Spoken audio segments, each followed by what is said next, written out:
जय हिंद साथियों। अभी हम लोग उपस्थित हैं एग्जाम टूर चैनल पर और आप देख रहे हैं ये पुलिस विभाग में भी भर्ती है और आपसे बता दें बारहवीं पास भी है तो आप इस वीडियो को देखिएगा। उनके लिए कुछ अलग भर्ती है यानी सभी के लिए अभी है। सबसे पहले बता दें दरोगा सिपाही एवं सिपाही चालक के पदों पर नई नियुक्ति को मंजूरी। यानी आपका दरोगा बिहार दरोगा लगातार आप लोग कमेंट कर रहे थे तो बिहार दरोगा के लिए संपूर्ण जानकारी इसमें मिल जाएगा। सिपाही व सिपाही चालक के सभी पदों पर नियुक्ति होगी। पुलिस के 75,543 पदों पर होगी बहाली। अलग अब सोचिएगा कि अलग अलग चरण पर होगा, क्योंकि जिस तरीका से आपके पास व्यवस्था है ट्रेनिंग का 5,500 करके या 23,000 करके या कुछ अलग अलग 3,500 करके आप लोगों की बहाली ली जाएगी। इधर देखिएगा अमीन के लिए भी कुछ अपडेट है। इंटर पास वाले विद्यार्थी भी भर सकते हैं, तो संपूर्ण जानकारी के लिए वीडियो को अंत तक देखेंगे। राज्य में चरणवार यानी चरणवार कहने का अर्थ हुआ कि चरण 1 चरण 2 चरण 3 चरण 5 6 तक 7 तक जाएगा। और चरणवार 75,543 पदों पर पुलिस में बहाली होगी। मुख्यमंत्री नीतीश कुमार की अध्यक्षता में मंगलवार को हुई कैबिनेट की बैठक में दरोगा सिपाही व सिपाही चालक के पदों पर नई बहाली करने के प्रस्ताव पर मुहर लग गई। इसमें डायल 112 के तहत पहले चरण में यानी पहला चरण में डायल 112 के तहत 7,808 पदों पर और दूसरे चरण में 19,288 पदों पर नियुक्ति होगी। साथ ही बढ़ती आबादी के अनुपात में आवश्यकता आधारित यानी ज़रूरत के हिसाब से 48,447 पदों पर सीधी नियुक्ति की जाएगी। नियुक्ति के समय सीमा तय नहीं की गई है। ट्रेनिंग की क्षमता और ज़रूरत के आधार पर पुलिस के इन पदों पर बहाली की जाएगी।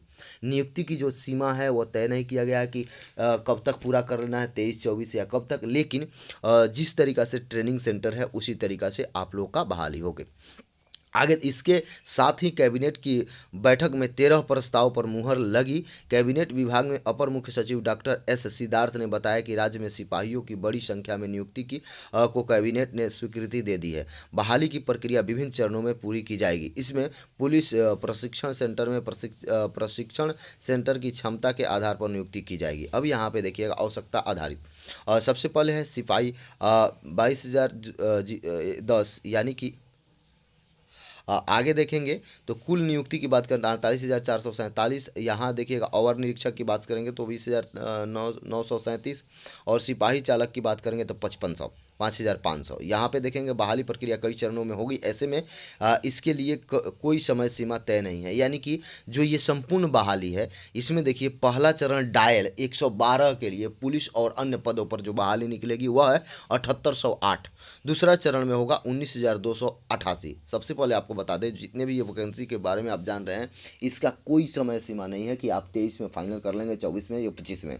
यह एक चरणवार तरीका से चलेगा। पहले 2,300 2,400 या 2,500 या 3,000 दरोगा बहाली दिया जाएगा, फिर इसी तरीका से बढ़ाया जाएगा, कई एक चरण में लिया जाएगा। अब यहाँ पे आएंगे 2 चरणों में डायल 112 के लिए भर्ती होगी। डायल 112 जो पद है, डायल 112 जो आप लोग का आपातकालीन सेवा है उसके लिए जो भर्ती होगी पहला चरण में होगा 7,808। दूसरा चरण में होगा 19,288। देखेंगे डायल 112 के लिए तहत पहले चरण में 7,808 पदों पर नियुक्ति की जाएगी। पहले इसके लिए पदों की स्वीकृति नहीं किया गया था। गृह विभाग से यह यहाँ पर प्रतिनियुक्ति के आधार पर कार्य कराया जा रहा है। पहले चरण में इन पदों को भरे जाएंगे। इसके बाद दूसरे चरण की नियुक्ति की जाएगी। उसे सिपाही सिपाही चालक सिपाही अवर निरीक्षक जैसे पद शामिल है। डायल 112 के दूसरे चरण की बहाली होने के बाद राज्य के सभी जिला में इमरजेंसी स्पॉन्सर सपोर्ट सिस्टम प्रणाली काम करने लगेगी। यह सिस्टम का पूर्ण रूप से कार्यरत हो जाने के बाद आपात स्थिति में फंसे नागरिकों की सहायता सुगमता से की जाएगी। पुलिस बहाली में पुलिस अवर निरीक्षक के समकक्ष पद यानी 20,937 पद, सिपाही के समकक्ष पद यहाँ पे देखेंगे तो 22,010, सिपाही चालकों के 5,500 पद हैं। साथ ही बढ़ती जनसंख्या का अनुपात में आम नागरिकों के अपराध मुक्त समाज बनाने में मदद मिलेगी, यानी कि अपराध मुक्त समाज बनाने में अभी आप देख रहे हैं लगातार शराब माफियों का बोलबाला है। उन सारी चीज़ों से निपटने के लिए विशेष जरूरी है पुलिस और अवर निरीक्षक यानी दरोगा की बहाली की जाए। यहाँ पे देखेंगे इधर यानी कि 1,767 अमीन की नियुक्ति का रास्ता साफ हो गया। अब देखेंगे 12वीं पास उम्मीदवार भी अब बन सकते हैं अमीन। राज्य में अमीन बहाली का रास्ता साफ हो गया है। हाई कोर्ट ने कहा कि 12वीं पास उम्मीदवार भी अब अमीन बन सकते हैं। राज्य सरकार ने अमीन बहाली के लिए 16-17 में जो संशोधन किए हैं उसके अनुसार 12वीं पास को भी इस पदों के लिए योग्य माना है। न्यायाधीश आशुतोष कुमार और न्यायाधीश नवनीत कुमार पांडे की खंडपीठ ने इस मामले को लेकर राज्य सरकार द्वारा दायर एलपीए और चुने गए उन उम्मीदवारों द्वारा दायर हस्ताक्षर याचिका जिनकी नियुक्ति इन पदों पर चयन के बाद भी नहीं की गई है पर सुनवाई करते हुए यह निर्देश दिया कि कोर्ट ने कहा कि एकल पीठ ने वर्ष 2023 के रूप में अनुसार यह अमान अमानत डिग्री प्राप्त उम्मीदवारों को अमीन के पद पर नियुक्ति करने का निर्देश दिया था। खंडपीठ के कहा कि राज्य सरकार द्वारा इस पदों के किए गए नियुक्ति के लिए 16-17 में किए गए संशोधन की जानकारी एकल पीठ को नहीं दी गई थी।